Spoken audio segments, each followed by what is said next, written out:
నిజం జెప్పాలంటే వెజ్ కన్నా నాన్ వెజ్ చేయడమే చాలా ఈజీ అనిపిస్తది నాకు. అంటే వెజ్‌లో ఎన్ని రకాలున్నా నాన్ వెజ్‌లో రోజు చేసినా కొంచెం డిఫరెంట్‌గా చేస్తే మాత్రం రోజు తినాలనిపిస్తది.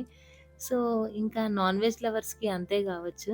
ఈరోజు నేను చేసింది మటన్ పులావ్. సో, నా కొడుకుకి చాలా ఇష్టము. వాడికెప్పుడైనా సర్ప్రైజ్ ఇవ్వడానికి, లేకపోతే ఇంట్లో ఉన్నప్పుడు వాడికి నచ్చిన ఫుడ్ జేయడానికి ట్రై చేస్తూ ఉంటాను. అయితే ఈరోజు చేసిన మటన్ పులావ్ కొంచెం డిఫరెంట్. మటన్‌ని నేను ముందే ఒక 1 ½ అవర్ మ్యారినేట్ చేసేసినాను. సో, మటన్‌ని మ్యారినేట్ చేసి తాలింపులాగా వేసుకొని, వాటర్ పొయ్యకుండానే ఒక 20 మినిట్స్ ఉడకబెట్టుకున్నాను మటన్‌ని.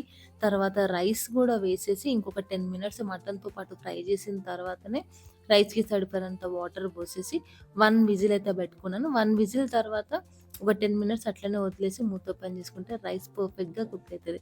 సో, టేస్ట్ మాత్రం చాలా బావుంటది. మీరు గూడా మీ ఇంట్లో ఒకసారి ఈ స్టైల్ ట్రై చేయండి.